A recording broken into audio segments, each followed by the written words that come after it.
بسم اللہ الرحمن الرحیم اعوذ بکلمات التامہ من غضبہ وشر عبادہ ومن ہمزات الشیاطین وان یحضرون۔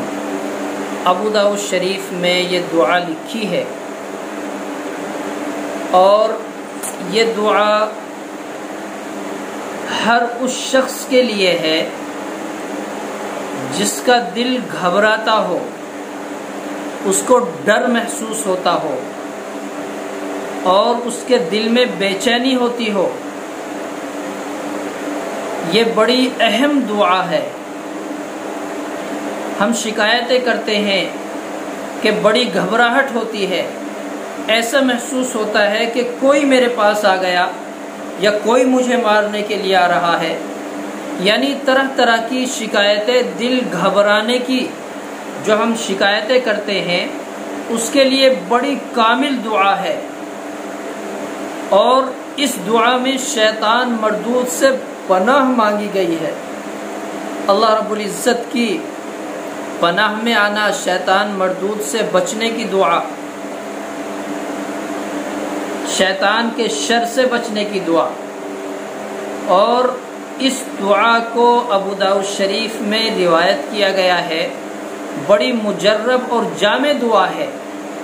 کسی بھی شخص کا دل گھبراتا ہو اور وہ اس پریشانی اور بیماری کا شکار ہے، شکایت کرتے ہیں کہ ہم نے بہت دوائی کرا لی، بڑا علاج معالجہ کرا لیا، لیکن دل کی گھبراہٹ دور نہیں ہوتی۔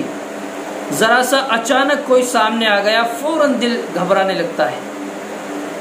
تو اس کو چاہیے یہ دعا پڑھے۔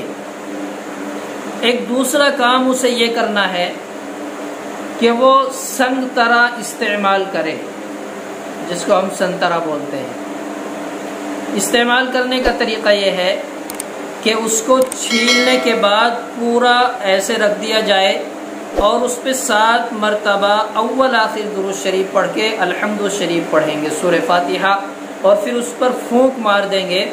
پھونک اس انداز سے ماریں کہ ہلکے سے تھوک کے ریزش تھتکاریں، اور دم کرنے کا بھی صحیح طریقہ یہی ہے کہ اس پر ہم نے پھونک مار دی، اس کے بعد ہمیں صبح سے لے کر شام تک ایک ایک اس کا وہ پھانک اٹھانی ہے اور شام تک اس کو ختم کرنا ہے، وقتاً فوقتاً اس کو استعمال کرنا ہے۔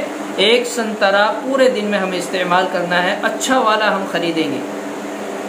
تو ایک تو دعا میں نے آپ حضرات کو بتلا دی، اور ایک یہ سنترے کا استعمال۔ حدیث میں نبی علیہ السلام نے اس کا ذکر فرمایا ہے کہ جو دل کے مریض ہیں وہ سنترا استعمال کریں۔ یہ دونوں باتیں میں نے حدیث سے آپ کو ثابت کر دیں۔ انشاءاللہ جب ہم یقین کامل کے ساتھ ہم اس پر عمل کریں گے تو اللہ رب العزت گواہ ہے، اللہ کی ذات اس بات پر قادر ہے کہ انشاءاللہ ہمیں سکون ملے گا، کیونکہ یہ بات میری اور آپ کی نہیں ہے، یہ میرے اور آپ کے آقا جناب محمد الرسول اللہ صلی اللہ علیہ وسلم کا فرمان ہے۔ اس عمل کو ہم کریں گے، انشاءاللہ کامیابی ملے گی۔